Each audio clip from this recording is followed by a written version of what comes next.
Il s'agit dans ce quatrième cours d'introduire, avec le formalisme minimum, la transformée en Z, ou TZ, d'un signal à temps discret, transformée en Z qui est l'outil de définition de la fonction de transfert des SLID, c'est-à-dire des filtres numériques, et qui est le pendant de la transformée de Laplace pour les SLIC, c'est-à-dire les filtres analogiques. On verra successivement la définition de la TZ, et ce, à partir de la transformée de Laplace d'un signal analogique échantillonné, et le domaine de convergence associé.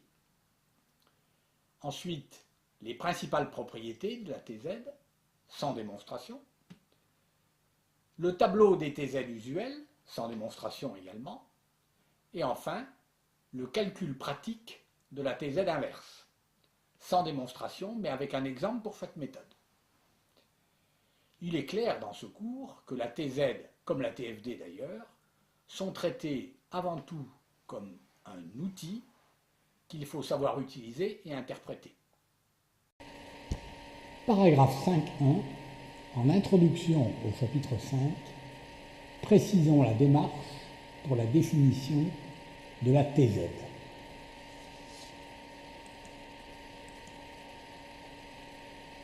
On introduit souvent les transformées pour les signaux et systèmes discrets à partir de leur homologue en continu que l'on applique au signal échantillonné.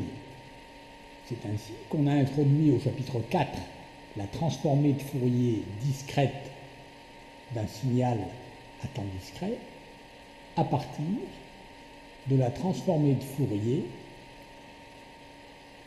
du signal à temps continu échantillonné.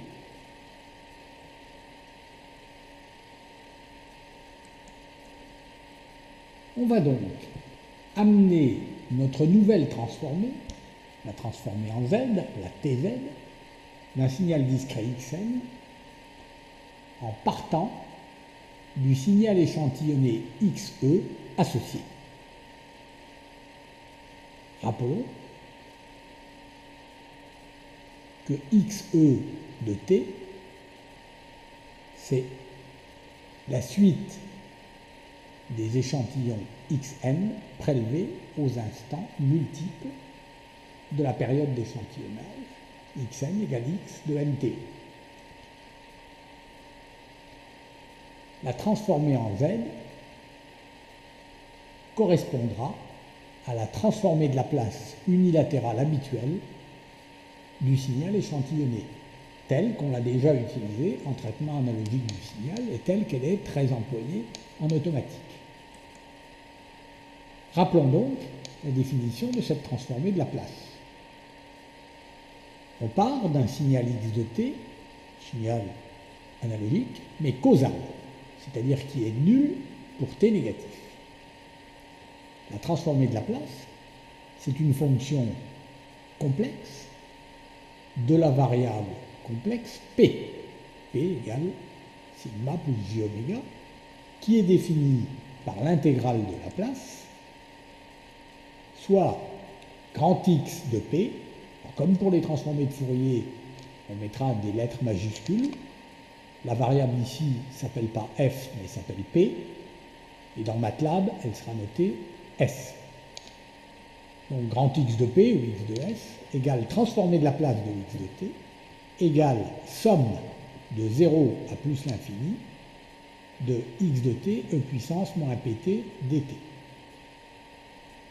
Alors c'est une transformée de Laplace bilatérale parce qu'on somme de 0 à plus l'infini et pas de moins l'infini à plus l'infini, mais à noter que lorsque les signaux X de T sont causaux, ce qui est le cas ici, c'est la même chose.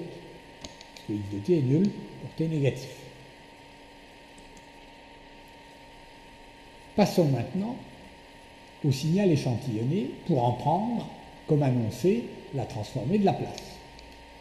Alors ce signal échantillonné XE de T, il s'obtient à partir du signal X de T par multiplication par le peigne périodique de Dirac, dont les échantillons, dont les dents sont espacées de TE. Sigma de n égale moins l'infini à plus l'infini de delta de t moins nte. Et ce produit est égal au pen de Dirac, ici, le même que là, mais dont chaque valeur est pondérée par la valeur prise par le signal x de t à l'instant nte, donc x de nt. Sigma de n égale 0 à plus l'infini. Alors là, on somme seulement de n égale 0 à plus l'infini, parce que de toute façon, x de t est nul pour t négatif. Donc c'est bien la même chose que ce qu'il y avait là. X de nte, delta de t moins nt. Pour trouver la transformée de la place, on prend la transformée de la place des deux membres, celui-là et celui-là, de l'égalité, ce qui donne grand xe de p égale la transformée de la place de la somme. Eh bien, par linéarité, c'est la somme des transformées de la place. Donc sigma de n égale 0 à plus l'infini de la transformée de la place du terme courant. X de nte est une constante, donc reste devant x de nte, puisque ça ne dépend pas du temps, multiplié par la transformée de la place du Dirac au point nte, qui se déduit de la transformée de la place de Dirac par la propriété de retard, puisque ce n'est pas t, mais c'est t moins nte. Alors la propriété de retard, elle dit que lorsqu'on remplace t par t moins nte, il faut multiplier la transformée de la place de Dirac, qui est 1, il faut multiplier 1 par e puissance moins n te p, e puissance moins p n t. On obtient donc ce résultat-là en utilisant successivement les propriétés de linéarité, transformée de la place d'un Dirac et retard. Il reste, pour introduire la variable z, puisqu'on parle de transformer en z, à la place de la variable p, à faire un changement de variable. Et le changement de variable qu'on va faire, c'est z égale e puissance p te. On ne prend pas le signe moins, donc il restera. Et ça permettra, en mettant z égale e puissance pte, à éliminer le caractère périodique qu'il y a dans la formule lié à e puissance pte. Alors, on verra aussi plus clairement un peu plus loin qu'en variable fréquentielle normalisée, on supprime fe et on supprime te, parce qu'on pose, on rapporte tout à fe et à te, ou ce qui revient au même, on pose fe égale 1 sur te égale 1. Donc il faudra faire attention, si on ne voit plus par la suite ni fe ni te, c'est en réalité qu'on est en variable fréquentielle normalisée, et non pas en variable fréquentielle absolue. F. Donc en posant z égale e puissance pte, on obtient xe de p égale la transformée de la place de xe de t égale sigma de n égale 0 à plus l'infini de x de nte, et à la place de e puissance moins p nte, on va avoir z puissance moins n. Il reste n ici, et puis le reste s'appelle z, dans le changement de variable. On obtient ainsi une fonction qui n'est plus fonction de p, puisqu'on a fait le changement de variable, mais une fonction de z. Et qu'on va, par définition, appeler la transformée en z. Ceci permet de définir notre nouvelle transformée à partir de la transformée de la place du signal échantillonné. Cette nouvelle transformée, qu'on appelle transformée en z, est unilatérale ici, parce que n est positif ou nul, mais on va en adopter la forme bilatérale, c'est-à-dire mettre n de moins l'infini à plus l'infini. Ce qui d'ailleurs est équivalent lorsque x de t est causal, c'est-à-dire lorsque x de t est nul pour t négatif, qu'on somme de moins l'infini à plus l'infini ou de 0 à plus l'infini, on obtient la même chose. On est donc amené, paragraphe 5.3, à la définition de la transformée en z d'un signal discret par la formule grand X de z égale transformée en z du signal à temps discret xn égale sigma de moins l'infini à plus l'infini de x de n, z puissance moins 1. Voilà la définition qui vient naturellement si on passe par la transformée de Laplace du signal échantillonné.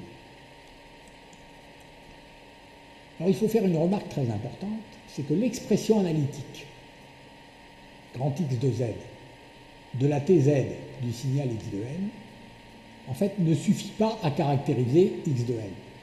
Il faut en plus donner le domaine de convergence, ce qu'on appelle le domaine de convergence. Ce domaine de convergence, c'est l'ensemble des z complexes dont le module est en fait compris entre deux valeurs R1 et R2. Évidemment, R positif. Entre deux rayons R1 et R2, c'est-à-dire que d'une façon générale, le domaine de convergence associé à une transformée en Z est un anneau centré sur l'origine, c'est-à-dire la portion ici teintée en bleu, compris entre le cercle de rayon le plus grand, c'est-à-dire R2, et le cercle de rayon plus petit, c'est-à-dire R1. Cette zone bleue est le domaine de convergence. Il a toujours la forme d'un anneau.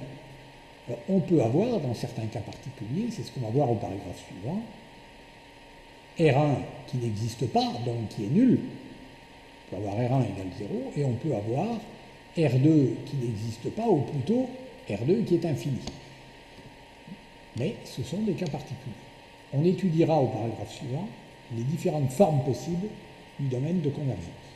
Avant, rappelons la définition de la notion de pôle et de zéro d'une fonction x de z, quelle qu'elle soit. Les zéros sont les valeurs z et i, telles que, lorsqu'on remplace z par zi, x de zi s'annule. C'est les racines de l'équation x de z égale 0. Les pôles, z, p, j, c'est les différentes valeurs indicées par j, telles que lorsqu'on remplace z par ces valeurs-là, en module, x de z devient infini. Donc, c'est les définitions habituelles des pôles et des zéros. Et enfin, pour terminer ces définitions, on voit que la transformée en z, d'après la façon dont on l'a définie et introduite, joue le même rôle pour les systèmes à temps discret, qui sont les fonctions ou les signaux du cours de traitement numérique du signal, joue le même rôle en TNS que la transformée de Laplace jouait pour les systèmes à temps continu que l'on a vu l'année dernière dans le cours de traitement analogique du signal.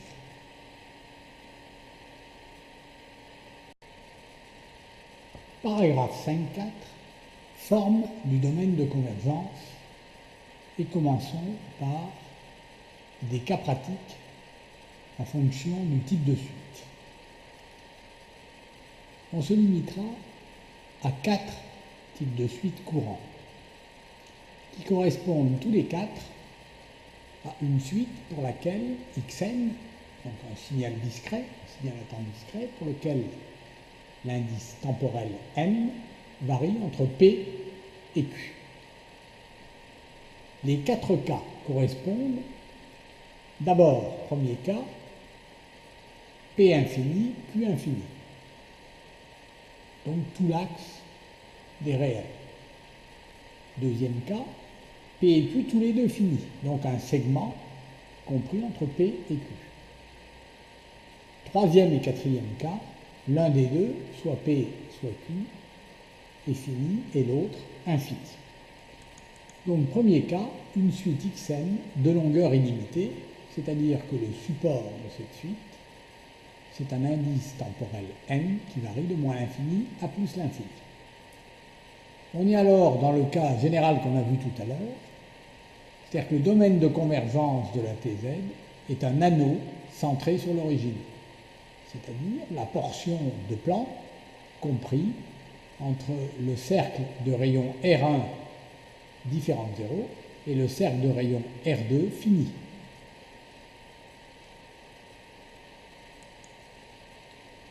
Si maintenant P et Q, limite du segment N, sont tous les deux finis, P et Q appartiennent à Z, alors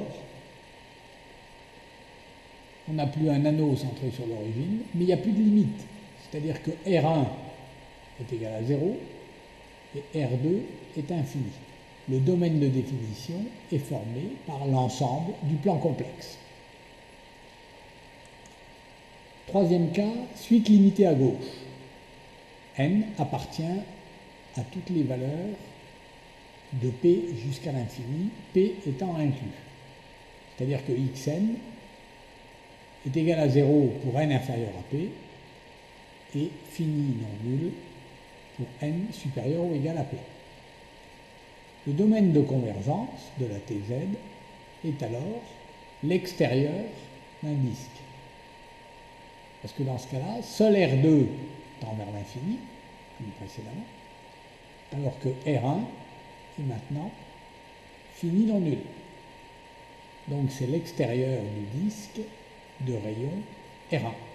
C'est l'ensemble des Z tels que module de Z supérieur à R1. Un cas particulier de suite limitée à gauche est constitué par les suites causales, c'est-à-dire les suites pour lesquelles P, ici, est supérieur ou égal à 0. Dernier cas, suite limitée à droite, c'est lorsque le support comprend toutes les valeurs de n inférieures ou égales à q, donc x de n est nul au-delà, pour n supérieur à q. Le domaine de convergence correspond alors au cas où c'est R1 qui est égal à 0 et R2 qui est fini non nul, un non infini, R2. Et le domaine de convergence, c'est l'intérieur du disque de rayon R2. L'ensemble des valeurs de Z, tel que module de Z, est inférieur à R2. Un cas particulier de suite limitée à droite est une suite anticausale. Une suite anticausale, c'est une suite telle que quand on inverse le sens de n, le signe, la suite devient causale.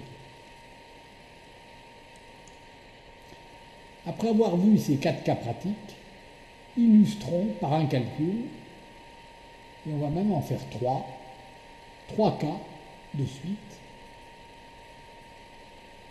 prise dans la typologie précédente. La première, xn égale a puissance n pour n positif ou nul. Et 0, c'est une suite causale, pour n strictement inférieur à 0, c'est-à-dire inférieur ou égal à moins 1. On va calculer d'abord, exprimer la Tz, avant de la calculer, et regarder son domaine de convergence, puis effectuer le calcul de la Tz. La Tz du signal xn égale a puissance n, qu'on va appeler x1, est définie par grand X1 de z égale, par définition, sigma de 0 à l'infini, on somme à partir de 0 parce que la suite est causale, de xn, c'est-à-dire a puissance n, z puissance moins n. On a affaire ici à la somme des termes d'une série géométrique. En effet, si ceci s'appelle un, le terme générique de la série, là, un égale petit a sur z, le tout à la puissance n. Donc on passe de un à un plus 1 en multipliant par a sur z. C'est ce qu'on appelle la raison de la suite géométrique. La raison vaut a sur z, et la somme des termes d'une suite géométrique de raison R est égale à 1 sur 1 moins R. Donc on pourra faire le calcul tout à l'heure, et elle converge cette somme à condition que la raison soit en module plus petit que 1. Donc la condition de convergence s'écrit module de a sur z plus petit que 1, soit module de z plus grand que 1. On retrouve l'extérieur d'un disque, et le rayon est ici égal à valeur absolue de 1. Quant à la valeur de la somme, j'ai dit que c'était 1 sur 1 moins r. Donc 1 moins a sur z à la puissance moins 1. Bon, 1 moins a sur z, on peut réduire au dénominateur au moins z, prendre l'inverse, et ça fait z sur z moins 1. Exemple 2, suite anticausale maintenant. Xn égale moins a puissance n, si n est inférieur ou égal à moins 1, et 0 dans le cas contraire, c'est-à-dire si n est strictement supérieur à moins 1 ou supérieur ou égal à 0, ce qui revient au même. Ça donne pour tz, cette fois, x2 de z égale, alors moins à cause du moins qui est là, sigma sur toutes les valeurs de n inférieures ou égales à moins 1, donc de moins l'infini jusqu'à moins 1, de xn, pour le moins on l'a déjà pris, a puissance n, z puissance moins n. Toujours z puissance moins n dans la définition. Pour faire le calcul et se ramener, comme précédemment, à une série géométrique dont on aurait la somme des termes de 0 à l'infini, il est astucieux de faire le changement de variable n' égale moins n. Si n varie de 0 à plus l'infini, n' variera de 0 à moins l'infini. Donc on aura sigma, mais en fait, ici, n variait de moins l'infini à moins 1, donc n' va varier de 1 à l'infini. Donc ça fait somme de n' égale 1 jusqu'à l'infini, de a puissance moins n', z puissance n'. Comme on somme de 1 à l'infini, on va mettre somme de 0 à l'infini et retrancher le terme qui correspond à n égale 0 et qui vaut 1. Alors comme il y avait un signe moins devant, ça fait 1. Il faut en fait ajouter 1 pour annihiler le 1 qu'on a introduit. Donc 1 moins somme de n' égale 0 à plus l'infini de a puissance moins n', z puissance n', somme des termes d'une série ici géométrique dont la raison est cette fois z sur a, non pas a sur z. Elle converge donc si z sur a est en module plus petit que 1, c'est-à-dire si valeur absolue, ou module plutôt, de z est inférieure à valeur absolue de a. On retrouve bien ici l'intérieur d'un disque, le rayon est égal toujours à valeur absolue de A. Et pour calculer la somme, qui est ici, eh bien, on a la somme des termes de 0 à plus l'infini d'une série géométrique. Donc, le 1 qui est là est repris là, moins, et la somme qui est ici vaut 1 sur 1 moins r. Donc, 1 moins r, c'est-à-dire z sur a, à la puissance moins 1. On réduit au même dénominateur, on prend l'inverse, on réduit à nouveau au même dénominateur pour intégrer le 1 qui est ici, et on trouve finalement z sur z moins a, soit la même expression analytique que x1 de z, mais, heureusement, parce que ce n'est pas la même fonction, quand on calcule la tz, ce n'est pas la même suite, mais avec un domaine différent. Donc on voit bien qu'il faut, pour bien définir en correspondance univoque une suite et sa tz, associer à la tz son domaine de convergence. Dernier exemple, exemple 3, on va prendre maintenant une suite illimitée, définie pour n positif ou nul par xn égale b puissance n. Vous voyez que c'est la même chose ici que x1. Par contre, dans le domaine complémentaire, on ne va pas prendre 0, on va prendre moins c puissance n, c'est-à-dire la même chose que la deuxième suite, on remplace a par c.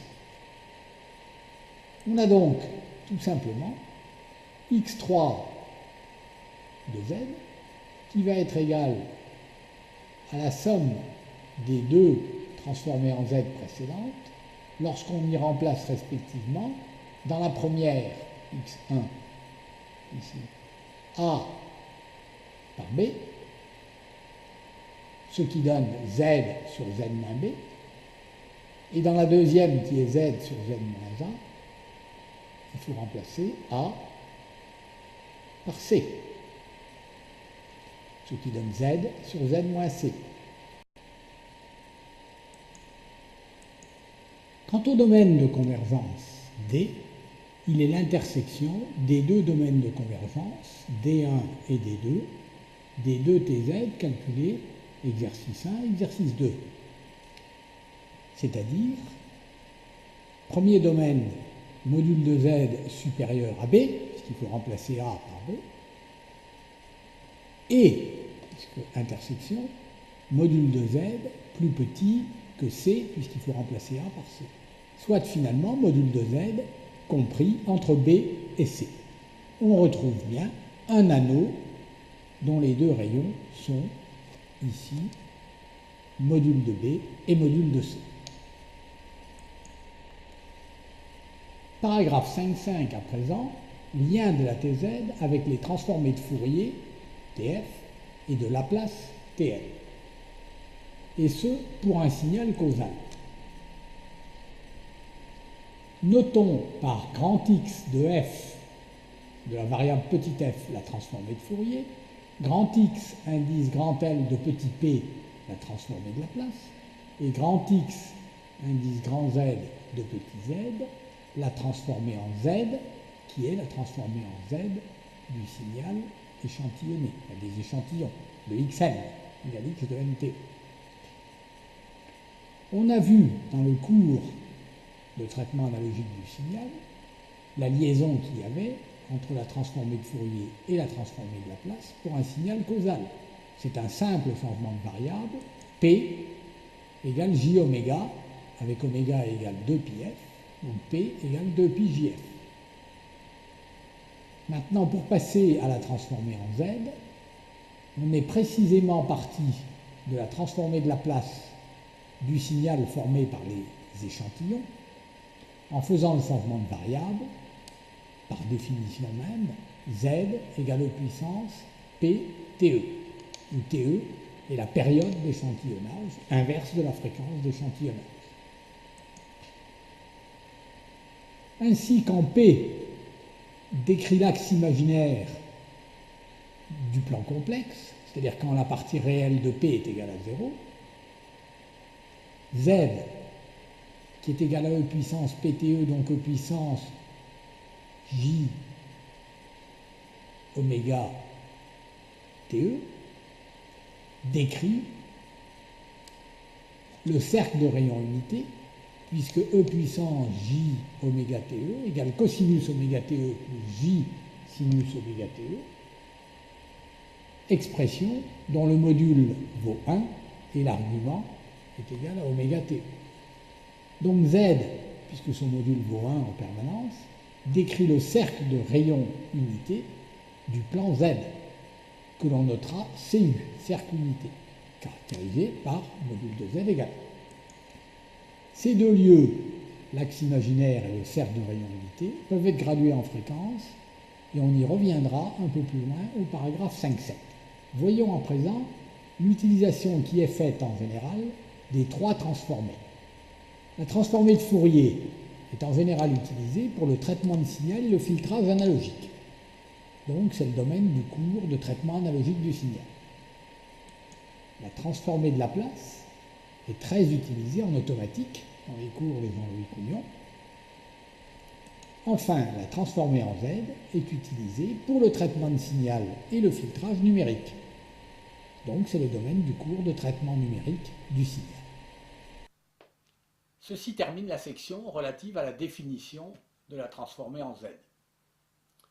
5 à 10 minutes de pause pour les commentaires et les questions, avant d'aborder dans la section 2 les liens de définition de la TZ avec les autres transformées, c'est-à-dire transformée de Laplace, transformée de Fourier discrète, les principales propriétés de la TZ, ainsi que les TZ usuelles.